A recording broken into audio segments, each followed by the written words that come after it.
유승록 박사님 반갑습니다. 예, 안녕하십니까. 반갑습니다. 최근 철강제 가격이 정말 너무 급격하게 뛰었습니다. 물론 다른 재화도 그렇습니다만. 그렇죠. 예. 근데 우리가 보통 이 코로나가 시작될 국면에서 보면, 이 코로나 때문에 이 세계적인 경기가 침체가 되고, 철강제 가격이 오히려 더 떨어지지 않을까. 예? 그렇죠. 이런 우려도 있었거든요. 대부분 다 그렇게 예상을 했었죠. 그런데 이 철강은 정말 아주 다른 제품보다 월등히 더 급격하게 가격 상승을 보였습니다. 도대체 우리가 이런 현상에 대해서 어떻게 좀 분석할 수 있을까요? 그렇죠. 상당히 저도 이례적인 그런 상황이라고 생각하고, 사실 작년에 코로나가 발생을 했을 때는 대부분 이런 상황이 올 거라고 예상을 못 했었죠. 수요도 계속 줄어들 거고, 사실 수요업체에서 자동차든 가전이든 전부 락다운이 많지 않았습니다. 그죠? 그래서 이게 코로나가 종식되어야지만이 이 상황이 개선될 수 있다. 이렇게 봤는데, 금년에 우리나라 같은 경우에는 금년 상반기부터 혹은 1, 4분기부터 사실 철강제 가격이 급등하기 시작했고, 또 수요가 크게 증가하기 시작해서 우리가 단기적으로 정말 거의 한 100% 정도 작년 12월이나 11월 최저 가격일 때보다는 한 배 정도 가격이 지금 오는 상황이죠. 사실 이런 상황은 이렇게 철강제가 단기적으로 이렇게 급등한 상황은 거의 유례를 찾아보기 쉽지 않은 그런 상황이다. 이렇게 생각합니다. 그래서 저는 개인적으로 도대체 그러면 이걸 어떻게 우리가 설명할 수 있을까 고민을 하면서 이렇게 자세히 보면 이런 코로나 같은 임팩트가 왔을 때 철강제는 대체로 수요 측면에서 받는 영향, 예를 들어 철강제 수요 이런 측면에서 받는 영향은 좀 상당한 시차가 있는 것 같습니다. 여러 가지 경기 침체까지 거쳐서 철강제 수요가 줄어들기 때문에 거기에는 좀 시차가 있는 반면에 철강제의 원료의 공급이라든지 철강 제품의 수출입이라든지 이런 철강제 공급하는 스플라이 사이드 측면에서의 임팩트가 매우 단기적으로 나타난다.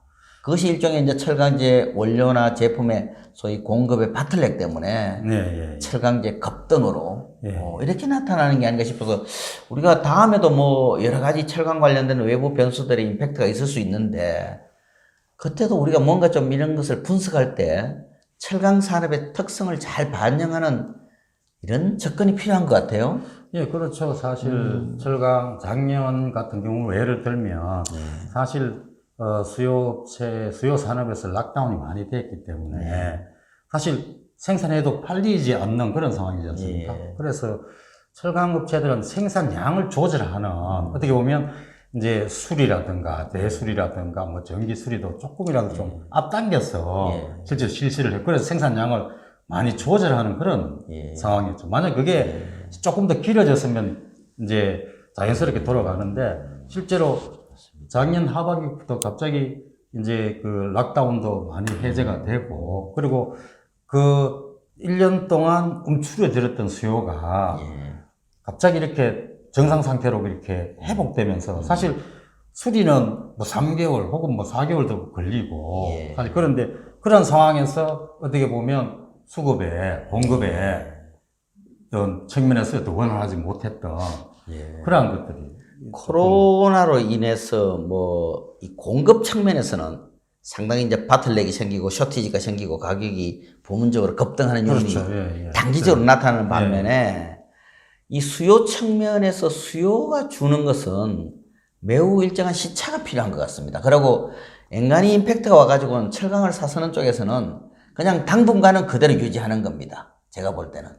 특히 거기에 더 큰 역할을, 수요 측면에서 큰 역할을 한 것이 저는 중국이 아닌가 싶습니다. 사실 이 코로나 임팩트 하에서도 중국 경기는 상당히 그 상태를 많이 유지했거든요. 전 세계적으로.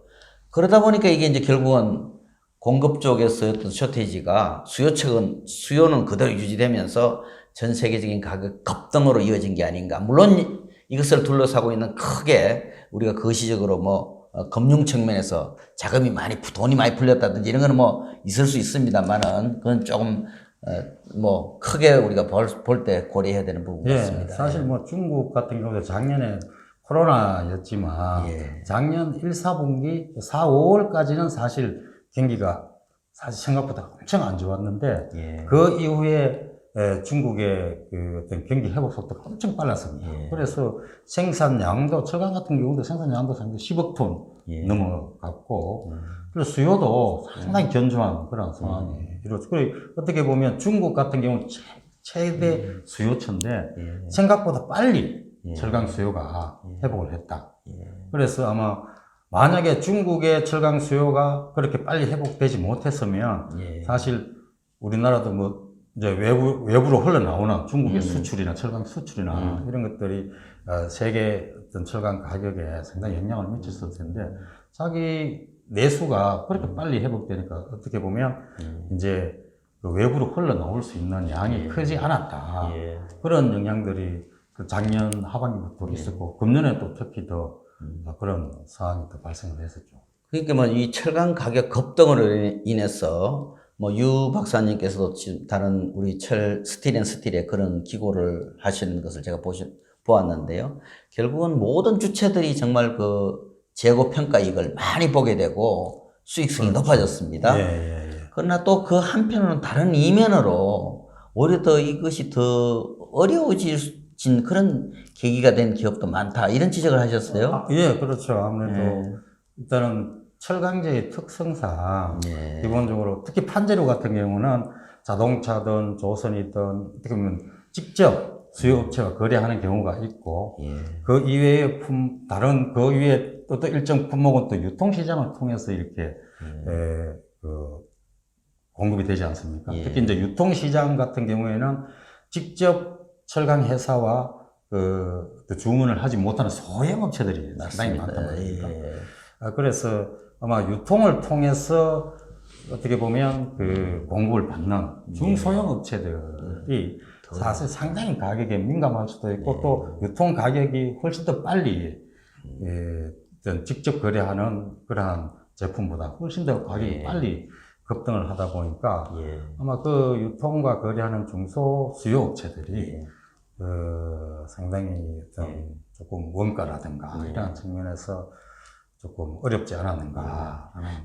일부 그 힘 있는 대기업의 높은 경영 성과에 오히려 그런 영세한 기업들의 희생은 오히려 가려진 그런 측면이 있는 것 같습니다. 조금 뭐 그런 측면이 많죠. 사실은 올해 같은 경우도 불만의 소리는 대부분 유통을 통해서 철강제를 구입하는 중소업체들부터 많이 나왔거든요. 사실 그런데 그 업체들은 대기업이 대부분 납품을 하는 업체들이란 말이에요. 그런데 그 납품을 받는 대기업들이 사실 그 철강제 소재 가격의 인상 분만큼 거기에 납품 단가를 조금 올려줘야 되는데 사실 이미 계약을 했기 때문에 연초에 계약을 하고 보통 1년 단위로 계약을 하던 납품 가격은 그렇다 보니까 뭐 중소업체들은 뭐 높은 가격의 원자재를 구매를 해서 그 부품을 만들어서 대기업에 납품을 하는데 그 대기업들은 그 원가 상승에 대해서 인정을 하지 않는 거죠. 납품 가격으로 그렇게 반영을 하지 않는 그런 사례가 많았습니다. 결국은 보면 뭐 상당히 시장에서 시장 지배력이 강한 기업, 그 말은 결국은 다르게 말하면 원료 가격이 올랐을 때 그것을 제품 가격으로 떠넘길 수 있는 가격 이전이 가능한 힘을 가진 주체들은 높은 수익을 창출할 수 있었습니다. 그리고 또 오히려 철강 메이커 가까이 있는 기업, 이런 기업들은 이 가격이 오르는 국면에서 재고를 확보할 수 있는 능력이 큰 거죠. 철강사 가까이 있는 기업들은 뭐 그런 기업들은 이제 상당히 큰 돈을 번 반면에 또 상대적으로 그렇지 못한 기업도 많은 것 같습니다. 이번 그 가격 상승을 놓고 보면 이 급격한 가격 상승이 지속되면서 시장 전반에 그냥 가격 상승에 대한 기대 심리가 엄청나게 형성됐지 않습니까? 맞습니다. 그 사실 이렇게 가격 상승의 기대 심리가 형성되면 전부 다 가격이 오를 거를 걱정하기 때문에 조금이라도 살 때 살려고 계속 지금 삽니다. 네, 가수요가. 그러면 수요가 이제 계속 늘어나는 거죠. 가수요가 그 혜택을 이제 보게 되고, 또 힘 있는 기업은 어떻든 그 제강사로부터 많은 물량을 확보해서 사두면 또 재고 가격이 계속 올라갑니다. 그래서 이제 이득을 보게 되는 반면에, 이제 힘이 약한, 시장의 영향력이 약한 기업은 자동적으로 이제 그 하다 보면 이제 메이커 가격도 올라가게 되거든요. 그러면 그 가격을 이제 수요 산업 쪽으로 넘겨야 되는데, 이제 그럴 힘이 없는 기업은 이제 월등히 위기로 몰리게 되고, 또 하나는 사실은 우리가 많은 유통들이 실제로 이제 보면 그 금융업과 같은 그런 성격이 많거든요. 그러다 보면 이게 가격이 올라가면서 사실 금융 비용이 증가하는 효과가 있습니다. 그렇죠. 예를 들어 같은 톤수를 거래하더라도 예전보다는 돈이 훨씬 더 많아야 되고 은행 가서 더 많이 빌려야지만이 그 정도의 물량을 거래할 수 있게 되는 이런 아주 부정적인 측면도 다분히 그동안 내재해 왔던 것 같습니다. 그래서 사실 뭐 어떻게 보면 담보 능력이 있는 유통업체들, 대형 유통업체들 아무래도 가격이 높아가니까 담보도 더 많이 제공을 해야 되고, 그래서 담보 능력이 있는 업체들은 되도록이면 빨리 언제 우리가 구매를 해놓느냐에 따라서 실제 그 수익성이 확 많이 차이 나지 않습니까? 그리고 제강사로부터 물량을 확보할 수 있는 그런 제강사의 강한 네트워크도 있는 기업. 이런 데는 이제 큰 돈을 버는 거죠. 땅 짓고 헤엄치기죠, 사실은. 그렇죠. 그런, 이제 어떻게 보면 우리가, 생산 업체들도 사실은 수익성이, 이제 가격이 전반적으로 올라가니까 수익성이 많이 개선되고 했지만, 아직 나타나지 않지만, 그 생산 공장에서 출하된 물량, 그 유통 과정상에 실제로 아까 말씀하셨듯이 가수요가 많이 발생하게 되면 그리고 또 가격이 계속 오를 것이라고 예상을 하게 되면 유통업체들은 물량을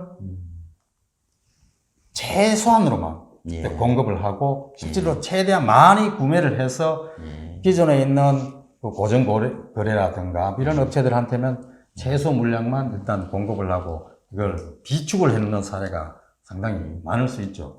그렇기 때문에 그 비축해놓는 것 자체가 아까 말씀하셨듯이 그게 돈으로 바로 연결되니까.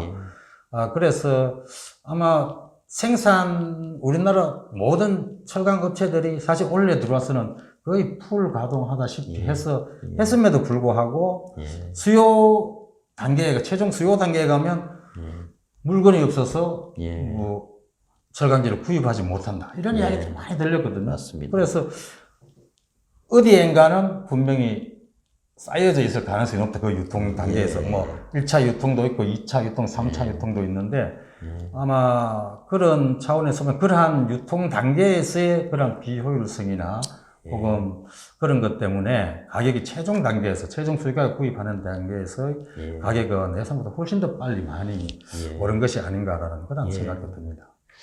이제 보면 이 급격한 가격 상승의 부작용이 서서히 나타나기 시작하는 것 같아요. 가장 큰 것은 이제 그 수요 산업 쪽에서 본격적으로 이 높은 가격에 대한 저항을 보이는 것 같습니다. 그렇습니다. 그래서 실질적으로 맨 엔드 유저 쪽에서는 차라리 올해 집을 지을 것을 뭐 내년으로 미룬다든지.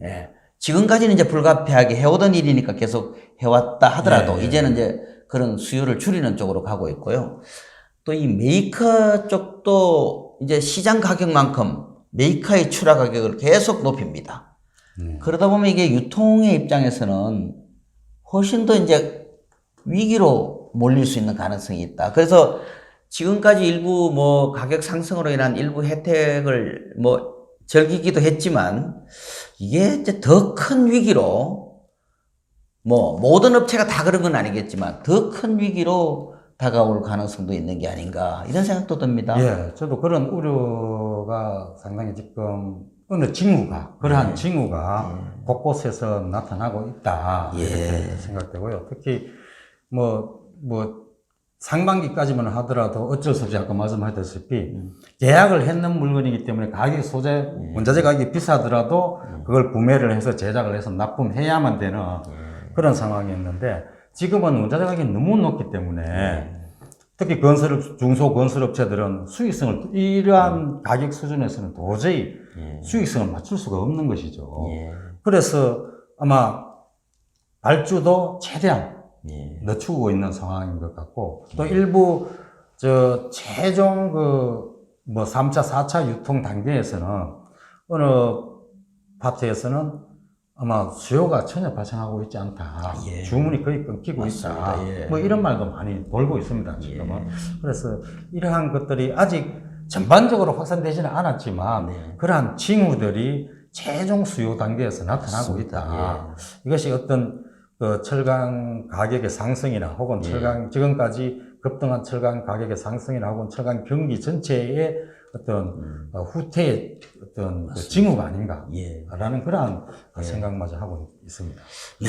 급격한 가격 상승으로 인한 수익성. 물론 철강업계 모두에게 행복했을 수도 있을 겁니다. 그러나 이제 수요 산업들이 높은 철강 가격에 대한 저항, 반항이 본격화되는 것 같습니다.